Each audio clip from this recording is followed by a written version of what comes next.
I'm calling this regular meeting of the Common Council Town of Quartzsite to order at 9 a.m. Tuesday, November 12th. Is there a pastor in the house? Give the invitation. Anyone? Step forward, please. Are you raising your hand back there? No. Okay. All right. Being no pastor, we'll suspend the invocation. Mr. Jewett, will you give the pledge? I pledge allegiance to the flag of the United States of America and to the republic for which it stands, one nation, under God, indivisible, with liberty and justice for all.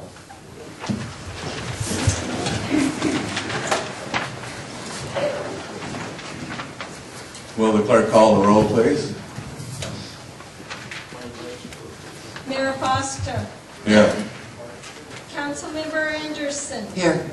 Councilmember Jewett. Here. Councilmember Kelly. Here. Councilmember Crooks. Here. Councilmember Workman. Here. Councilmember Orgeron. Here.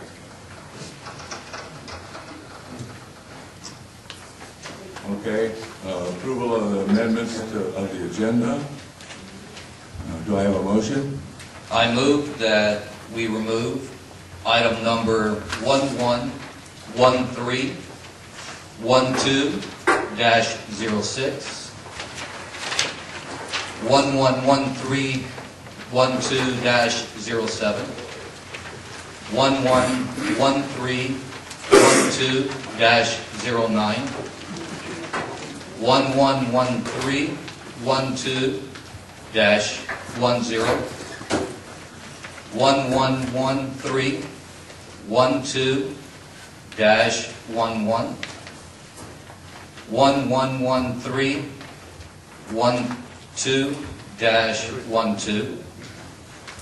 111312-13. Second motion.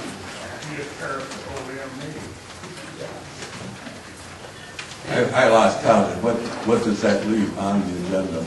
Adjourn. Will the clerk please reread that amendment? I lost track. I want to know what's left on the agenda. It went so fast I didn't have it.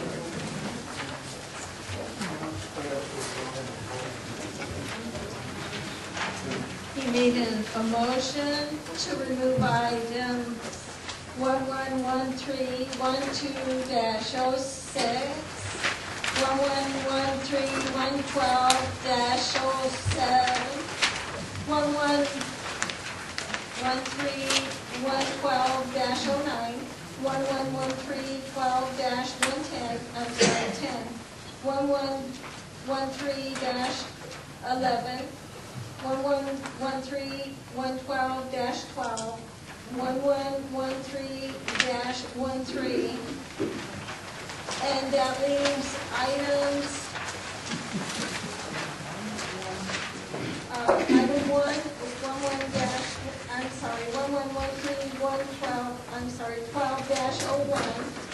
1113-12-02, 1113-12-03, 12-04, 1113-12-05, 1113-12-08, 1113-14, and 1113-15. I would further move to amend and remove 11312008.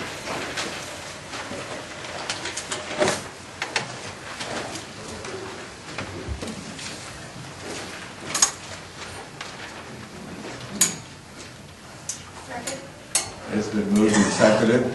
I would like a discussion here. Okay. I would like to remind that in Arizona, there are state laws about public officers and public employees relating to conflict of interest, which might arise in the performance of their public duties, and situations as to conflict of interest may at times need to be identified and addressed by a public officer or a public employee in their own regard. With this in mind, let me emphasize, I am not providing legal advice to anyone, but simply stating my understanding and belief about circumstances as to the form of this council agenda, perhaps needing to be applied against our state's conflict of interest statutes. As for the normal practice of the council has been for over the past year or more, is to approve the agenda has to form. I feel I must express my serious concerns about the form of this particular council agenda in light of Arizona conflict of interest laws as I understand them. Let me first state that after I explain my concerns, I hope that the council may consider going immediately into executive session with our town attorney so as to seek legal advice as to this agenda item right now under consideration, that being the approving or amending the agenda as to the form. Since around the summer of 2011, we have traditionally been doing this first by motion, then a second, and a vote at this point of our council meeting process. The form of this agenda, as with most of our regular council meeting agendas, is formatted in both content and the order of certain measures. It is formatted for our approval under the authority and by the powers of the interim town manager, who herself oversees and supervises the town clerk in preparing the agenda for publication. The form of this agenda raises concerns for me and members of the public who have brought their concerns about the form of this agenda to me. I am concerned that council approval of this agenda as is without amending it so as to remove new business, item number 1, new business, item number 2, could become problematic for the town and the council, as to which this could result in future claims against the town. I have already heard concerns from my constituents. There may be the appearance of a conflict of interest as regards to new business items of agenda number 1 and number 2. I have been asked, should not an interim town manager file a conflict of interest disclosure memorandum in regards to disqualifying themselves from participating in the matter as to the matter of town manager Taft's employment? I believe this question has been raised, especially in light of the fact that early this past Wednesday, I requested an agenda item be placed on the agenda so as to cause consideration by the council of reinstating town manager Alexandra Taft to her full duties as town manager and canceling the employment contract with our current interim town manager. Not unnoticed by public or me is item number 1 and item number 2 appearing under the new business portion of the agenda, having no council person listed as a requesting party for consideration of either of these 2 items. For information, the Pacific, Arizona revised statutes where conflict of interest laws can be found for review in Title 38, which is titled as Public Officers and Employees. Within Title 38 is a chapter number 3 regarding conduct of office. Within this chapter 3 is an article numbered as Article 8, and this article is titled as Conflict of Interest of Officers and Employees. The section of this Article 8 are numbered in ARS 38-501 to and through ARS 38-511. And these sections are enacted laws of the state of Arizona as to conflict of interest.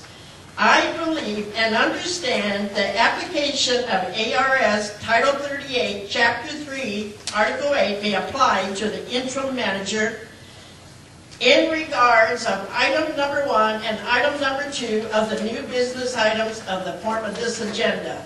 In that, it appears the interim manager has placed these items as top priority in the order of new business. And it further appears the interim town manager is herself recommending that the council address number 2 as a legislative measure for consideration. Arizona Revised Statute 38-501 is titled Application of Article in Regards to Conflict of Interest. For information, I will quote the wording of both Part A and of Part B. Part A, this article shall apply to all public officers and employees of incorporated cities or towns, of political subdivisions, and of the state and any of its departments, commissions, agencies, bodies, or boards. Part B, notwithstanding the provision of any other law or the provisions of any charter or ordinance of any incorporated city or town to the contrary. The provisions of this article shall be exclusively applicable to all officers and employees of every incorporated city or town or political subdivision, or the state and any of its departments, commission, agency, bodies, or boards shall supersede the provisions of any other such law, charter provision, or ordinance, unquote. It is my understanding and belief after reading this statute that the application of statutory conflict of interest law of the state of Arizona found in ARS Title 38 supersedes all local ordinances of our town, even those ordinances which may otherwise empower a courtside town manager or an interim town manager with certain powers and duties, normally part of our town manager's powers to perform, or certain duties which under color of law a manager of a town would be otherwise empowered to perform except when exercising those powers and duties, which would be impacted by application of the provisions of Arizona's conflict interest law. I believe in any decision of this council which could confer direct economic benefit or detriment to a town manager or interim town manager, a conflict of interest is present if in any manner they attempt to participate in the process of the decision making. Although Chapter 3 of our town code, Title Administration, and Chapter 3-2-1, Section E does read, in addition to his general powers, administrative head, and not a limitation thereon, it shall be his duty, and he shall have the power set forth in the following paragraphs. Specifically in paragraph 6, thereunder it reads, recommend to the governing body from time to time the adoption of such measures as he may deem necessary or expedient for the health, safety, or welfare of the community or the improvement of government services. In subsection 12, thereunder, it also reads, perform such other duties as may be required by the council and not inconsistent with the state law or town ordinances. It cannot be ignored that this past Wednesday, November 7, 2012, the interim town manager became aware of my agenda item, request for an item be placed on this agenda. One of the items I requested, which she has numbered as number 7, under new business on this agenda. In this instance of the form of this agenda, one of the duties of the interim manager, no doubt performed, was to oversee, supervise the preparation of the council's agenda by the town clerk, and further in the performance of her duties, the town clerk is appointed and supervised by the town manager in our town. The form of this agenda and the recommendation of agenda item number 2 by the interim town manager gives rise to concerns as to a conflict of interest, as it appears that the new business item number 1 and number 2 by the interim manager herself, placing these 2 items into the agenda, promoted her financial interest in the employment status of Alexander Taft being terminated, so as to recommend against the reinstatement of Taft per my agenda item. Only the council has authority to recommend or decide whether a town manager should be terminated.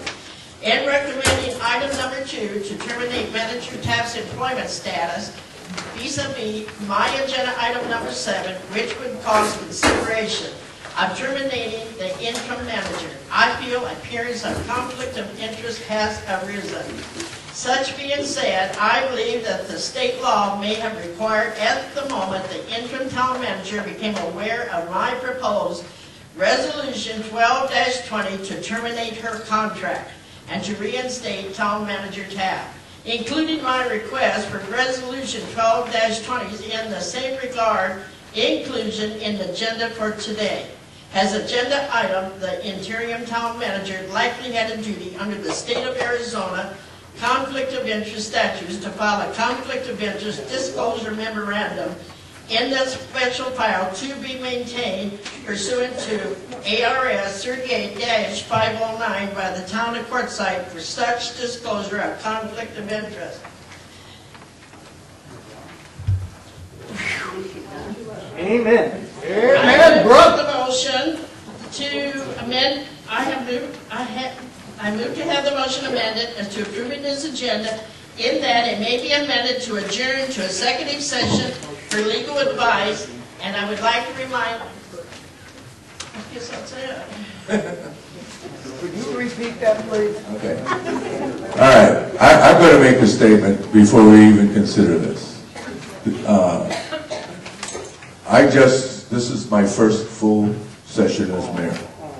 The town received a letter on September 7th from the AMR. Point of order, Mr. Mayor. I'm discussing the agenda, please. Point of order, I'm Mr. discussing Mayor. the agenda. You're not recognized. There's a motion on. I'm discussing the motion, please. Point of order, you have to recognize it. I'm recognizing. I'm discussing the motion. There are items on this agenda tonight that have been moved to dismiss that are crucial to the future of the town. If we don't have insurance, this town ceases to exist, if that's the intent of Would this you like to council. know one of the reasons why I moved to remove it? Yes, please, tell me. Okay, because I was part of a conversation with Ann Gergen Yes, just this past week. okay, She saw the resolutions, yes. and according to her, we are moving further away from retaining our insurance because of the bickering, the misrepresentation of their position, and the outright lies that are being posted on there. And what position would that be? I'm reading right here. There's Identify two numerous. council members who will function as primary contact with AMRRP and the League of Arizona Cities and Towns for the purpose of further discussing risk concerns. Are you one of the two that was appointed by this council to do that? Negative. Well, Are then you? that's what no, I'm not either. I haven't. I'm before the council today asking that we do appoint such a committee to do that. That was part of their consideration for maintaining insurance with the town. Not to have you talk, not to have Ms. Worthington talk, but to have an official committee of this council do that. And the bickering, it says immediately focus town conversations and decisions on the future of Quartzsite, the behavior that will be productive in leading the town toward a more reasonable risk profile. Further energy on factional council behavior will not be viewed favorably. This, to me, sounds very much like factional council behavior. If you'd like to sit down and go over those two resolutions with me, I would be more than happy to point out where it's being misrepresented. Executive session then. Okay, so it's been moved to go to executive session then. Point of order, Mr. Mayor, there is a motion and a No. second on the floor. There's been amended motion on the floor to go to executive session. No, there was a previous motion, you gotta vote on it. No, you don't. You can amend the motion to, the amendment comes, Mr. Parliamentarian, can you amend the motion? Well, the motion can be amended. Yes, okay. The motion has been amended to go to executive session. Was there a second? I second it. Okay, let's go. Conflict of interest. All right, let's go to the vote. Call for the vote to go to executive session. Will clerk call the roll? Mayor Foster, Aye. Councilmember Anderson, Councilmember Jewett, Councilmember Kelly, Councilmember Crooks, Councilmember Workman, Aye. Councilmember Orgeron. Nay. You have to There is a quarterly second. We have 2 ayes, 1 nay, and we have 4 noes.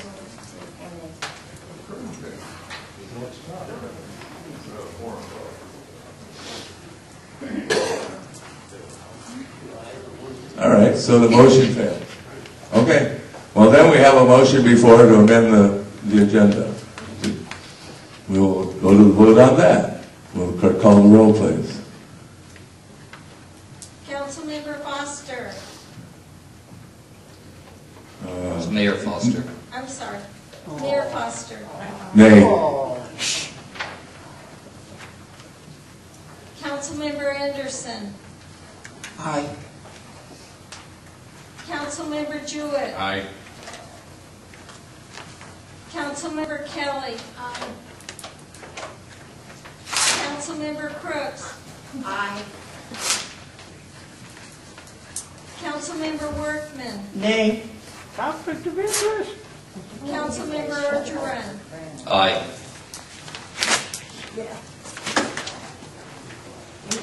Five ayes, 2 nays. Very well. Reports and announcements. Member Anderson.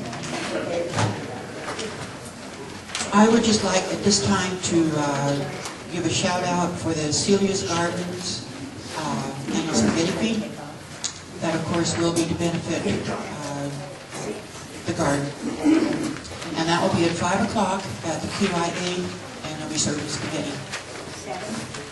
What date?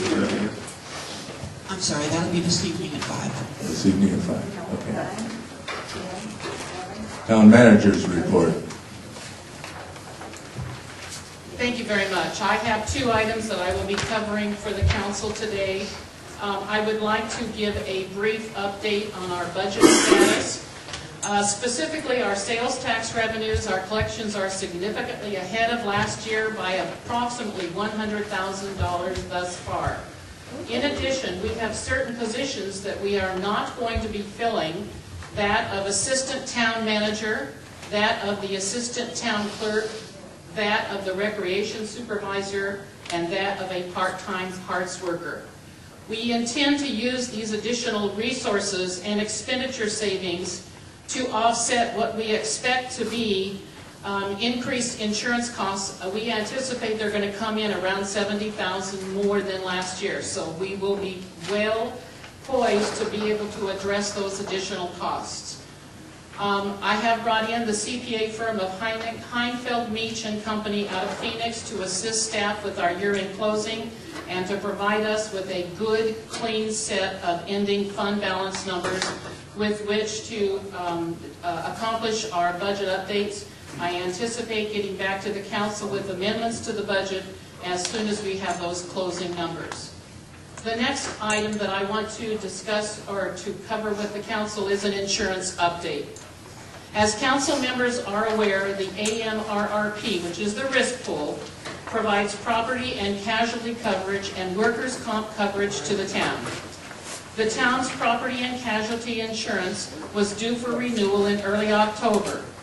Due to a dramatic increase in claims in the last 2 years, the vast majority of which resulted from factional disputes on the town council and resulting employment decisions, on September the 7th of 2012, the risk pool officially expressed a number of concerns and put forward some suggestions on steps to improve the town's risk profile. The morning of September 5th, 2012, the risk pool sent by an email a conditional renewal offer of coverage. The afternoon of September 25th, the risk pool's president telephoned to advise of a leaked attorney-client privilege communication related to current litigation. The president went on to name the council member who released the document and made a formal request that the town undertake an immediate external evaluation of the release to identify any other possible disclosures. And finally, the president indicated she would be recommending that the town's offer of continuing insurance coverage be withdrawn. That telephone request of the 25th was followed by a letter from the risk pool dated September 27th. On October 5th, the risk pool wrote to advise that the town's property and casualty insurance would be terminated effective January 6th. However, the workers' comp coverage will continue with the risk pool. Since that time, we have been working with a general broker out of Chicago who specializes in hard-to-place municipalities. In doing so, we have reviewed the town's loss runs since 2007, which disclosed. In 2007, there was one claim, it's closed. In 2008, there were 2 claims, both closed. In 2009, 11 claims, all closed. In 2010, there were 16 claims, 4 of which were by citizen activists, of which 7 are open. And in 2011 to the present, there have been 25 claims, 11 by citizen activists, of which 21 are open. We will be receiving quotes from approximately 15 different companies. By the way, if I can back up a moment, I did ask the risk pool if I could share the loss run information with the council. They advised absolutely not, because there was information on there that could not afford to be leaked, and so therefore they advised me I could not share it with the council. We will be receiving quotes from approximately 15 different companies, insuring companies. At this point, we are looking at all options, including a package policy with professional liability included, or pulling the professional liability on a standalone basis and riding the balance with another carrier. We are looking at bringing quotes to the council early in December. At the same time, we are continuing to work closely with the risk pool as we address our various employment, land use, and related matters. As the president of the risk pool has clearly stated, the pool has no interest in getting involved with the town's operations or who the town hires or fires. They have no interest whatsoever in getting involved with the operations of the town. They simply want to make sure that we make sure in moving forward that we dot our I's and cross our T's. We have worked closely with the risk pool and with our council for personnel matters on the personnel issues that we have been moving forward on. We have worked closely with the risk pool and with our council for land use matters as we have moved forward on those items. We have also ensured that we have provided no privileged or confidential matters that we have shared with the council outside of executive session. At the next council meeting, I will bring an action item to appoint those 2 council members who, together with the interim town manager, will work with the risk pool on matters of discussing risk concerns and related advice. Thank you very much.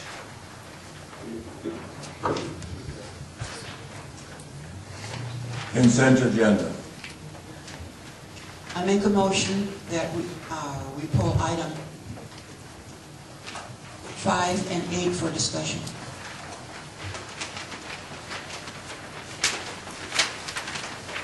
Is there a second? It's been moved and seconded to pull items 5 and 8 from the consent agenda and move it to the regular agenda. Is there a motion for the remainder then? I'm sorry.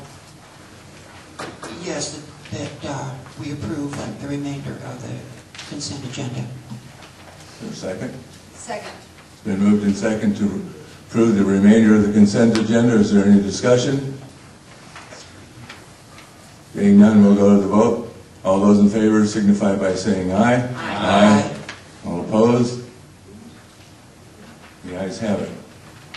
Items 5 then is moved to the regular agenda. All right, let's discuss that. Item 5 first. Pat Anderson. Okay.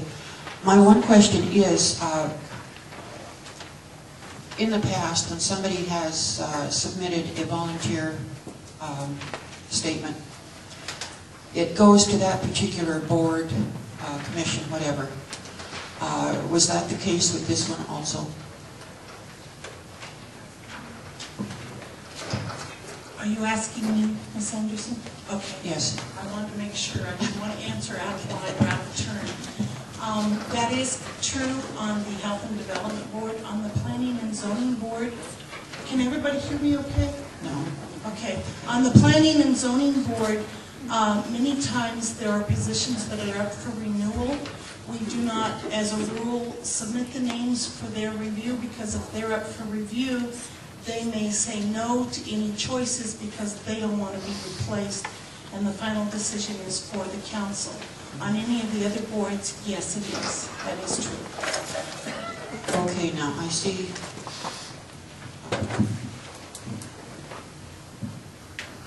this gentleman will replace Clyde Prost. That is correct. Okay, so Is this an involuntary replacement? Clyde Prost resigned due to conflict of interest while I am temporarily in the position that I'm in. He's my spouse, and he didn't feel that it was proper for him to be on that board while I was temporarily in this position. So I guess you could say involuntary. okay, so my question. There would have been no conflict in to put this before the board then, as since Clyde has resigned, he's not been trying to be insulted because this was went before the board. That is very true. You're right. I just followed procedures that had been in place in the past. Very seldom do we get anyone who resigns from the commission. The standard is their position usually comes up in 3 years, and this was kind of a unique situation. We weren't too sure how to handle it. So you are correct. Okay, well, still my question to me is, did this Mr. Cool, is that the correct pronunciation of his name? Okay. Did he go to the Planning and Zoning Commission? Did they interview him? No. I interviewed him when I got his volunteer statement. I actually interviewed quite a few people, and we do have some other openings that are going to be coming up that aren't on this agenda that you will see on your next agenda. I also asked Mr. Doug Ross, who's the chairman of the commission, to sit in on some of those interviews because he had better questions to ask. We wanted somebody who was well-rounded and knowledgeable in zoning issues, planning and zoning, being the board they were being considered for. And so as far as interviewing, it was just with myself and Doug Ross. Well, there again, too, in the past, it's gone to the the members of the Planning and Zoning. When their positions had come up for renewal, yes. In this case, because it was a resignation, we didn't know. Oh, so that's what changed the situation? Yes. Like I said, there hadn't been very many people who had resigned in the past, and we weren't really too sure how to follow the procedures, so we just did the very best that we could. I see. All right, thank you. Okay, and then number 8, appointment of Susan Fonda. Oh, there again, too, Ms. Nelson did resign. She did resign, and her name also, I should say, her name did go before the Health and Development Board, and it was unanimous. She actually had been on the board previous when she worked at the bank. She resigned years ago when she left the bank and moved away from Courtside. So when her name came up for replacement of Renee Nelson, it was pretty much unanimous decision among the board members because they all knew her and knew that she had been on the board. All right, thank you. I have a question. Yes, sir. Clyde had to resign because you're an employee of the town, and Susan is an employee of the town, and she is going to be on the board. Yes. There are actually, well, her Is that position... not a conflict? maybe? Not really. The position that I'm in is acting planning and zoning director temporarily. I make decisions that are pertaining to planning and zoning. My husband, being on the Planning and Zoning Commission, would also be making decisions that were related to planning and zoning. In Ms. Fonda's current position as a temporary vendor clerk has nothing to do with the decisions she would make on the Health and Development Board. So therefore, it would not have been considered a conflict of interest. And there are other town members that sit on various boards as long as they don't interfere or conflict with the duties that they do with the town. Okay.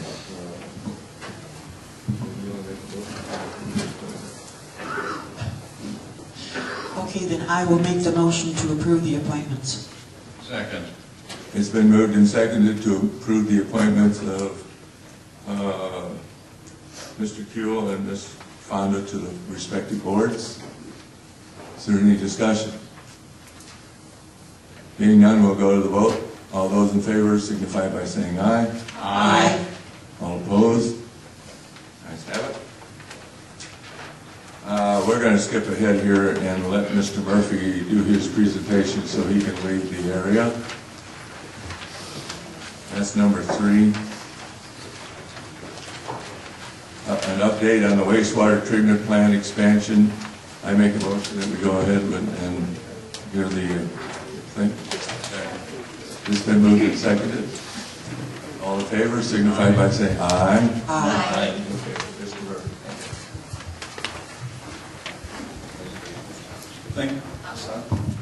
Thank you, Mayor and Council. Today what we'd like to do is just bring up to date on our efforts to obtain funding and where we're at with the wastewater treatment plant expansion.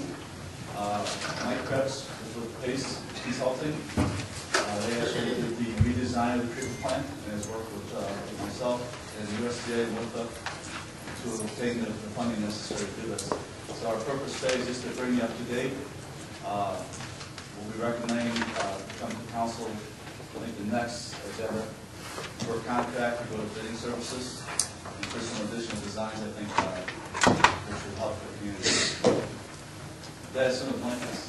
Check your mind. Can't hear you that good. Your mouth and microphone. I know you're tall, you'll have to bend down. I'm not that tall. So I'm not that tall. The mic does come out of there, by the way. You can. Maybe that's the best way to do it. That's the best way.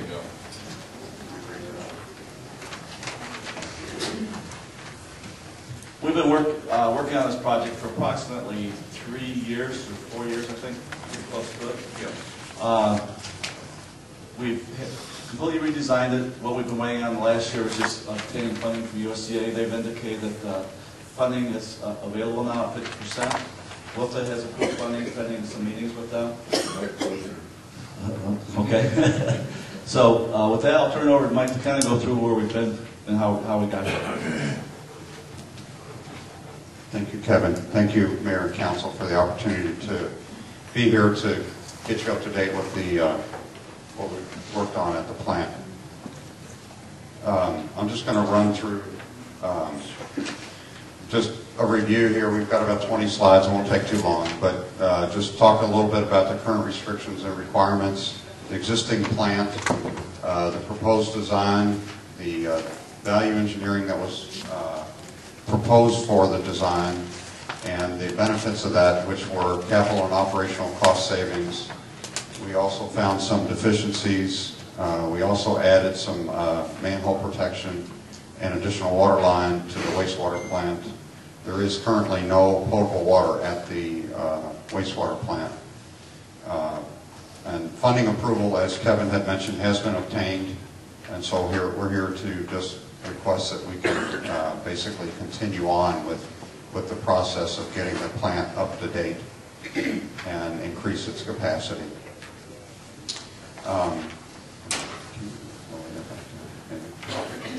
Just to review some of the things that are going on right now, the quartzite strategy, I'm sure that you're all familiar with that, and the restrictions that it has on the town currently.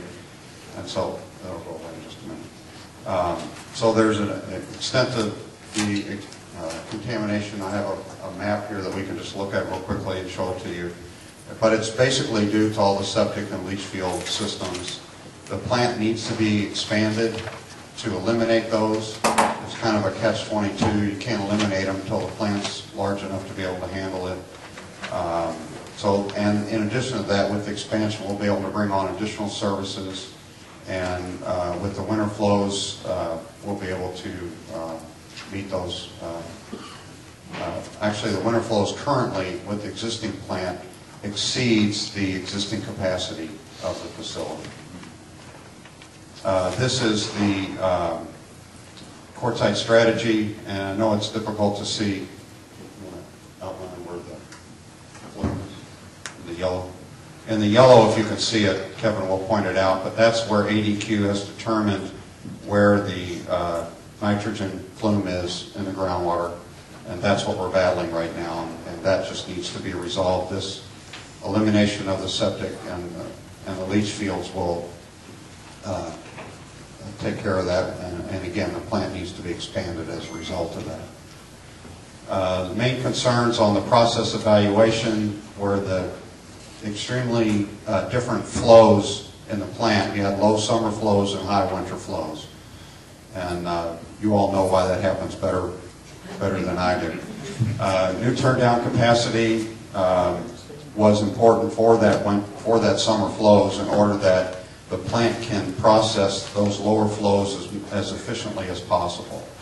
There's no redundancy in the facility as it exists now, and as a result of these items we just talked about, there's inconsistencies in the quality of the effluent. So the process, the value engineering is going to make it more efficient, reduce construction costs and power costs, and I think we talked about that. So this is the existing plant, an aerial existing plant, and it's pointing to the SBR basin, which is really the mainstay of the treatment facility. And then there's ancillary items around it. I will point out the drying beds and the sludge holding basin, which will be, I'll talk about a little bit again as we move forward. It is a 0.45 MGD plant, and it produces a Class B plus effluent. At least that's what the permit requires. The plan originally, as originally was designed, was to duplicate the SBR basin. And as you can see to the right of the existing SBR basin, and add some drying beds and some things to the plant. But once we looked at it, what we realized that existing SBR basin was large enough to provide the retention time that was needed to go to the double capacity.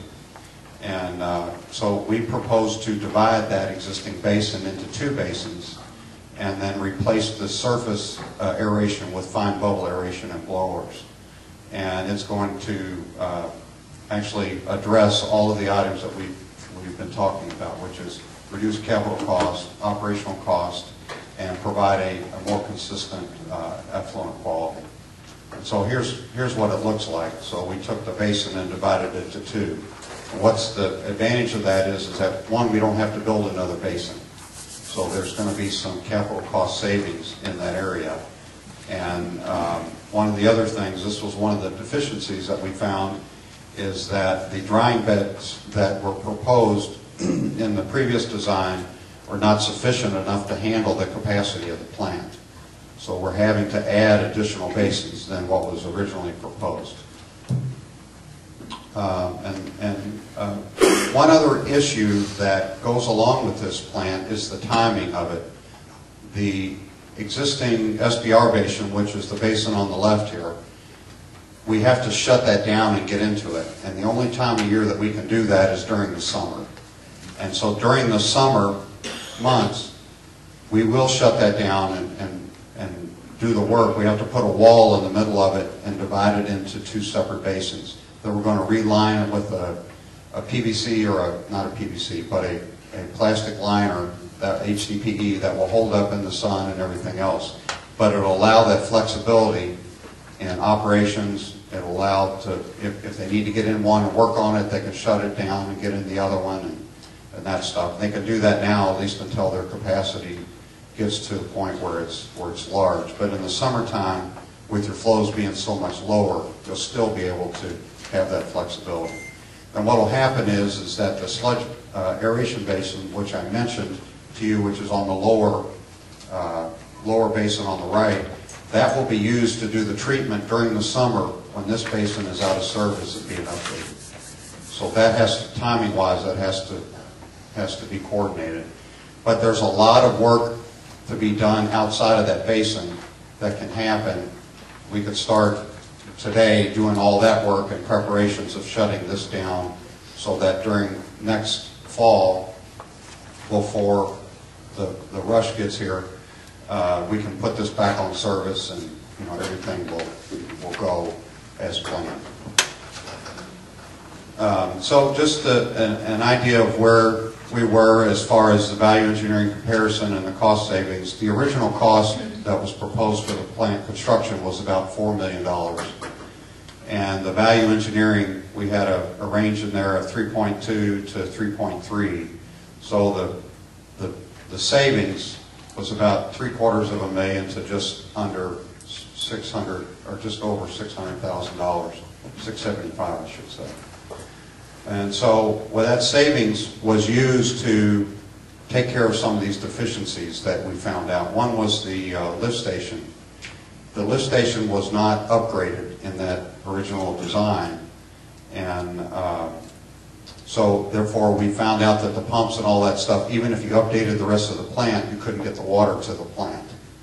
And so that had to be done. We added a new headworks and screen. One of the issues is that the basin is filled with grit and trash, and so this new screening and grit removal will take care of that and eliminate a lot of headaches that Rob has here with that. Additional drying beds, which I mentioned. We're going to add some cranes at the plant for O&M. Add SCADA to the plant, which will help improve the operations of the plant.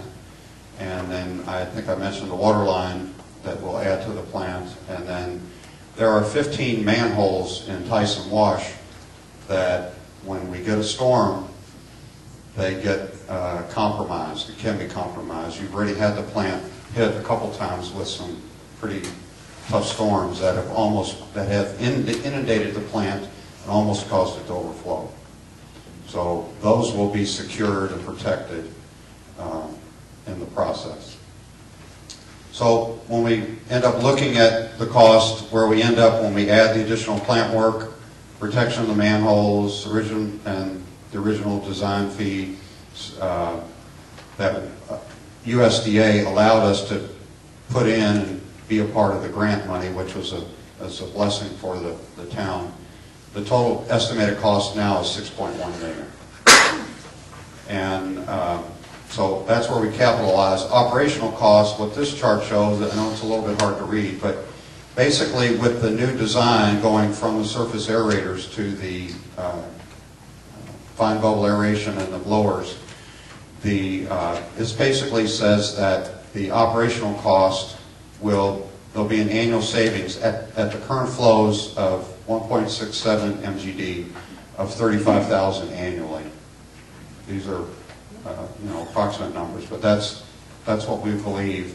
That's pretty close. At the design flow of 450,000 gallons a day, it's going to be at 62,000 annually, and at the design flow of 900,000 gallons a day, it's going to increase to about 129,000. So there's significant savings by just changing how the design and how the plant is aerated and operated. Let me just keep going.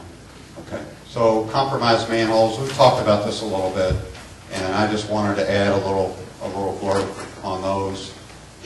Here are some of the examples of the manholes on the right and on the left. You can see the map where it numbers the different manholes that we're looking at addressing. And so there are 15 of those manholes that need to be protected. And then this is the layout of the water line that we're adding. It currently dead ends there on Tyson Wash, or at Tyson Wash and the Tyson Road. Okay. And so we're going to extend it out to Highway 95 and go north, and then take it into the plant. And one of the benefits, future benefits that we can add to this is that now the water is much closer to the medical and the fire station, and at some point in time we can get across 95 and tie all that in. they currently are on well, I believe. Funding status. Currently, that we have two funding sources. One is USDA and the other is WIFA. The plan is that USDA will fund the plant and WIFA will fund the water line and the manhole protection and the water line. So it's about a 50% grant for the total project, 2.959 million. And then there's USDA's loans are typically 40 years and the current rate that they're showing here is 2.125%. And then WIFA has a little different agenda with that. They're at 25 years and a little higher at 2.65, which I think is different than what I had sent you. I had gotten an update with WIFA on that. So, so that's what we're looking for as far as the funding. It's again 50% grant funding. It's hard to say no to that. Additional sources and hookups. I'll let Kevin talk about that. As part of the evaluation where last year we updated your wastewater master plan, and we identified two areas that you receive a lot of flows with a minimal investment. One was Scott Lane, another one was an extension out to Super 8. I've recommended to the city, the town, that you include those two lines. One's about 500 feet, I think the other one's 700 feet, because you gain a lot of flows, which helps your revenue stream quite a bit if we include those in. And so what we're bringing next time to you is authorization to have us bid it and to design those two lanes, so we include in this project. Of course, anytime you include other projects in, you get better prices for those two lines than you would if you tried to do them separately.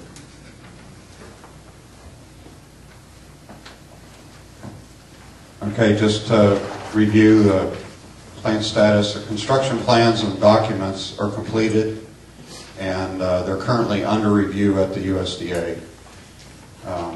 The updated ADQ, the APP, has been completed and has been approved by ADQ.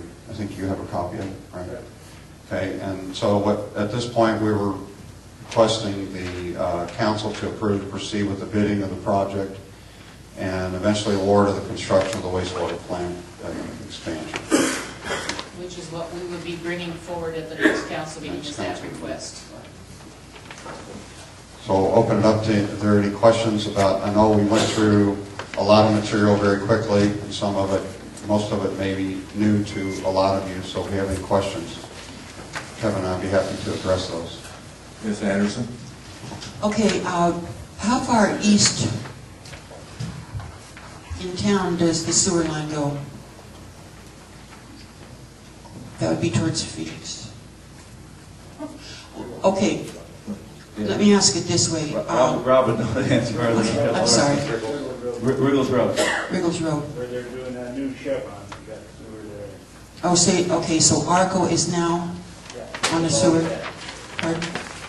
And the Chevron station will be, okay. It's the northwest corner of town that doesn't have sewer? That's correct. That's part of the reason why this expansion would open up that area once we got the expansion.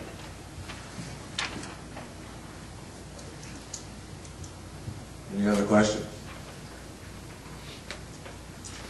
We thank you, gentlemen. Thank you very much. Thank you.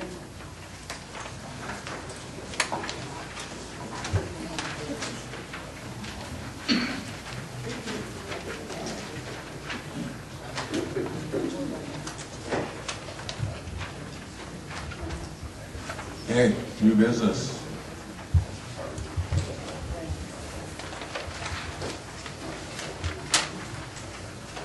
New business number one. Okay, I make a motion, we go into executive session to obtain legal advice. Second. Been moved and seconded going to executive session. All in favor signify by saying aye. Aye. Opposed? This meeting is adjourned to executive session.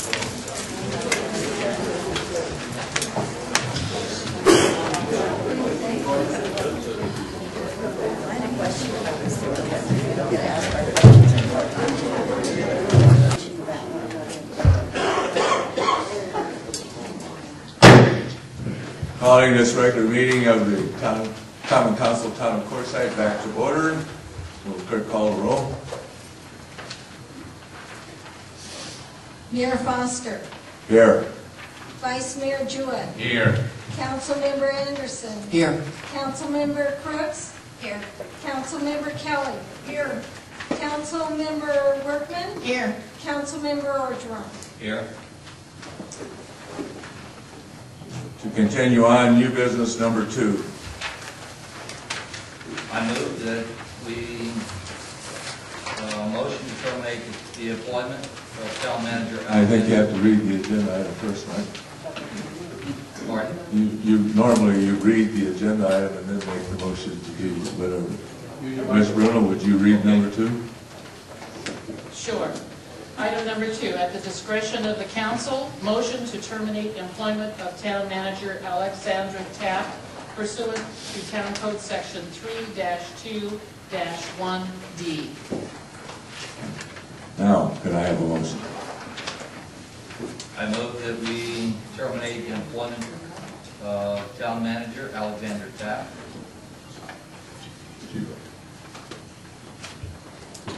You could read have that, the entire motion, please. Yeah. Okay, I amend that we move. You gotta get close. All right, I amend that we move to terminate the employment of town manager Alexandra Taft pursuant to Town Code 3-2-1D. Second. It's been moved and seconded to terminate the contract of Alexander Taft. Is there any discussion? Being none, we'll go to the vote. Roll call. Roll call, please.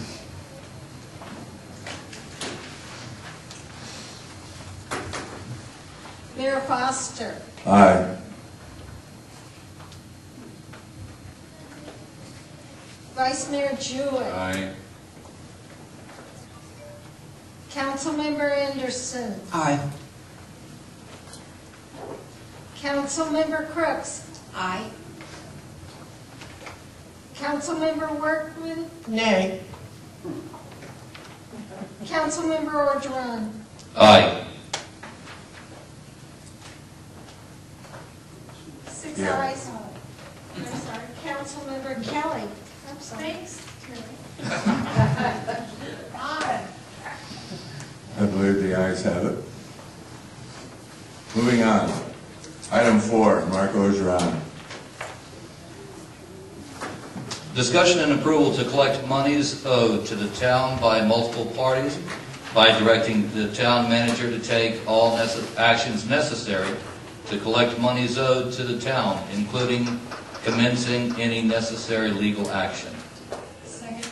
No, that's the reading. We need a motion. I'll make you. Okay, could I have a motion? I'll make the motion to approve 1312-04 to collect the monies owed to the town by multiple parties by directing the town manager to take all actions necessary to collect monies owed to the town, including commencing any necessary legal action. Second. It's been moved and seconded. Any discussion? Being none, we'll go to the vote. We'll do this by roll call.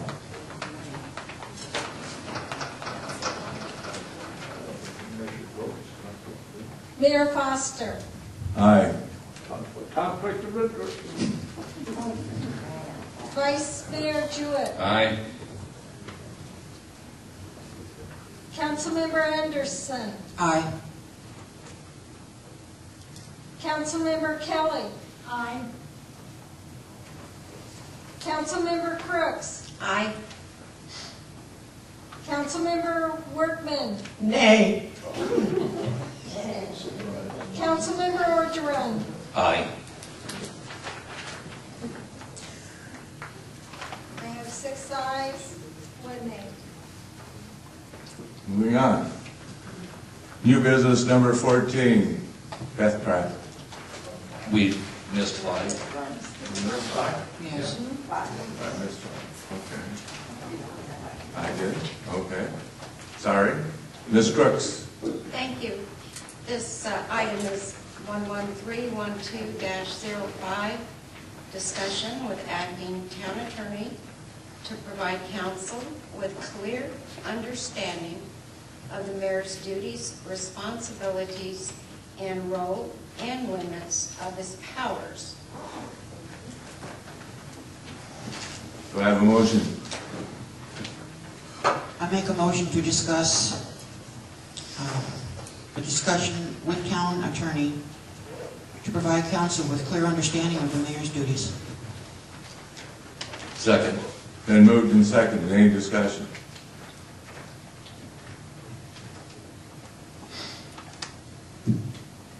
Who wants to discuss?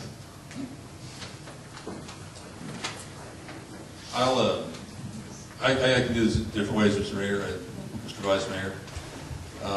However you would like to do this, but did you just want me to ramble on for a while, which I'm able to do as being an attorney and all? Oh, since it's my agenda item, I should probably start the discussion. I would just like to say why I put this item to begin with is that there seems to be a lot of disconnect with people in regarding our council, management, corporation form of government, and things go out and it looks just like ordinances are made and people have discussion and they don't have the clear understanding. Parker Pioneer opined the courtside has a council manager form of government. There's a lovely little booklet that the League of Cities and Towns puts out about what this means. Long story short, the mayor isn't the boss of the town, the manager is. The mayor isn't even the boss of the council. The mayor is just the council member with the unvaluable task of making sure that the council's will, even when it isn't his will, is heeded. The only person in town government the mayor should be talking to is the town manager, if and only if the manager is disregarding the council's will. If the mayor talks to the manager and determines that the manager isn't doing what the council, not the mayor, wants done, the mayor then brings the matter to the council for the council to deal with. So with the manager being absent, the mayor really had no business other than getting his mail and entering the administrative town offices or bothering town staff. So I put this item out because I was concerned with the perception that somehow the mayor was being denied access to offices or whatever he thought he needed. So I just like to let council expand on our codes a little bit and define that a little bit better so that everyone has a clear idea of what this is. And I really even like to have a little work session for all that would be interested in learning about our council management form of corporation government, so as to understand that nobody is trying to cut Mr. Mayor out of anything. Thank you. And if you could explain a little bit on the mayor's duties, Mr. Ward, thank you. Thank you. I think I'm in one of those situations where I'm going to tell people a lot about what they already know. And so, but let's talk about that anyway. Which is to say, let me ramble on a little bit because that's what lawyers do.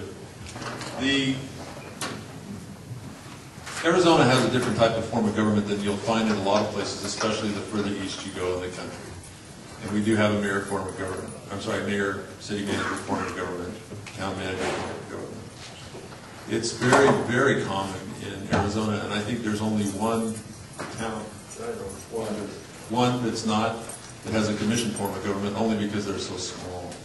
I don't know that anybody has a, what they call the strong mayor form of government. Pachuca. Oh, it could be very well be. I'm not familiar with all of them, but by and large, starting with Phoenix and getting down to a pretty small jurisdictions, this is the form of government that's found in Arizona. In a lot of places in the East, when the mayor is elected, he's really elected to be the town manager, to run the town, run the city, and that just doesn't happen here, at least not in this form of government. And occasionally you'll hear people wanting to change it back to that form of government. And that's your prerogative. That's prerogative of the people. It's prerogative of the town. But it's also, they find it to be somewhat unwieldy, doesn't work very well. There's all manner. It takes politics and puts it into the town manager's office. The theory is, and I think it's a good theory, is that you hire professionals to do professional jobs. You hire professional administrators to handle administration, and then you allow the professionals to do their job, and their job, and including my job, is to follow the will of the council. The council sets the policy and says which direction you're supposed to go, and then the staff's job is to make that happen. As far as the council goes, we used to say this when I was the city attorney in Surprise, there is one staff member for the council, and that's this town manager. The town manager takes the direction from the council and makes it happen, and whatever that takes. She's the one that delegates that job to her subordinates and makes it happen. When things go well, she gets pat on the back. When things don't go well, she does not get patted on the back. And that's the role, that's pretty much the setup of how things work. The powers and the duties of the mayor are very similar to that of the rest of the council members. It's delegated, or it's actually written down in your town code, and I was going to read a little bit, if I could. It says that the powers of the, oddly enough, the powers and duties of the mayor. The preamble says, pursuant to the Arizona Revised Statutes, in addition to being a member of the Common Council, the mayor is the town's chief executive officer. All authority in town government ultimately resides with the Common Council, of which the mayor comprises 1/7 of its membership. Except as set forth in the Arizona Constitution and the Arizona Revised Statute, the mayor has no duties, responsibility, or authority not delegated by the council. This section sets forth the duties, responsibilities, and authority delegated by the Common Council to the mayor. And those duties include, none that you all can read, and don't need me to read to you, but the mayor shall execute the legislative agenda of the Common Council, shall sign the ordinances, resolutions, and whatnot, shall perform other duties specifically imposed by the Arizona Revised Statute, and shall perform any duties specifically imposed by the ordinances, by any ordinance passed by the council. The mayor will only have the authority expressed or implied by Arizona Revised Statute. The mayor does not have the authority to declare an emergency or take unilateral action. The mayor shall not make any statement in his or her capacity as mayor without the express approval of the majority of the Common Council.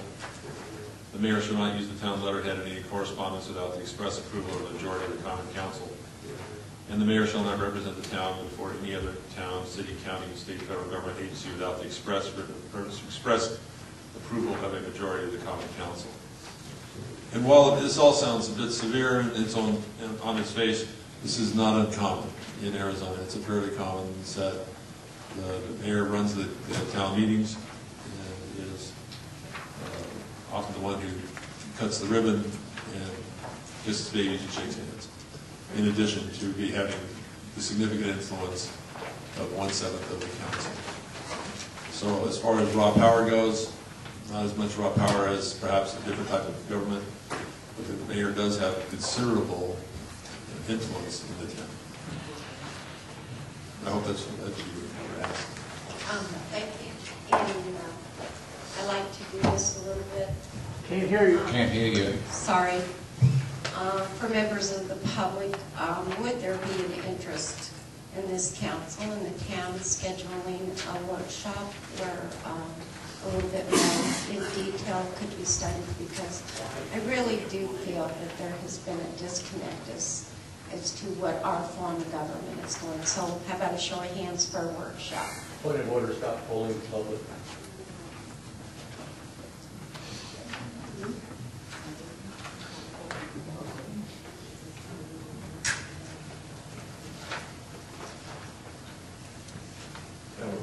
That would be a decision of the council.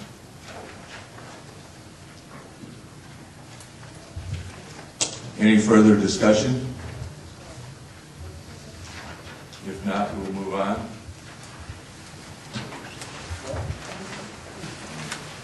Then I believe now, number 14.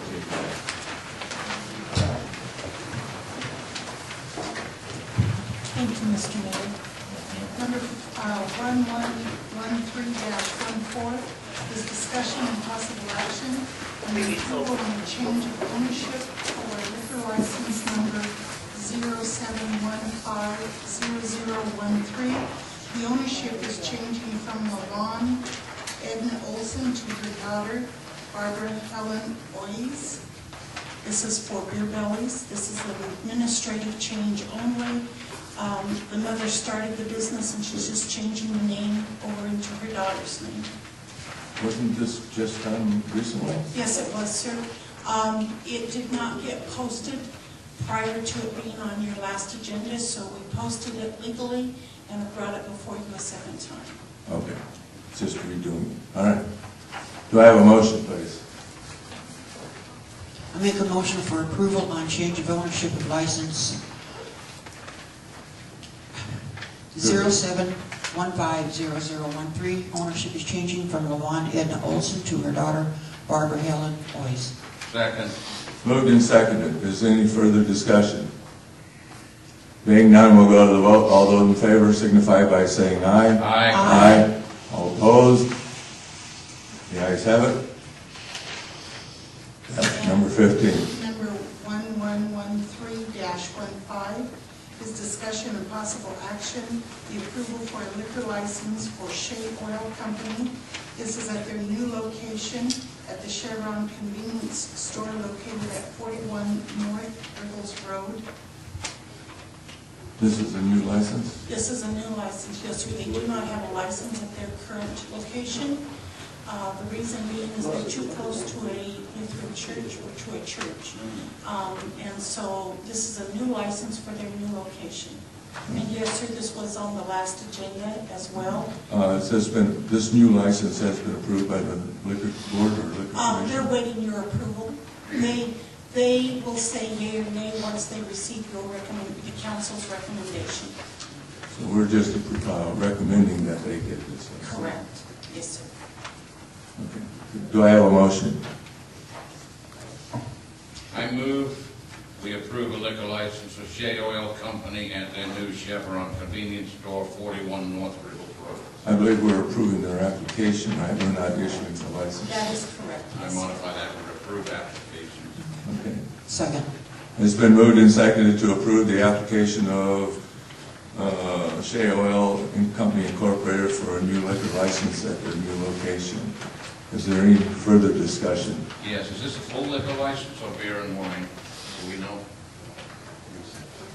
It is attached in your book. That's all the way to the back.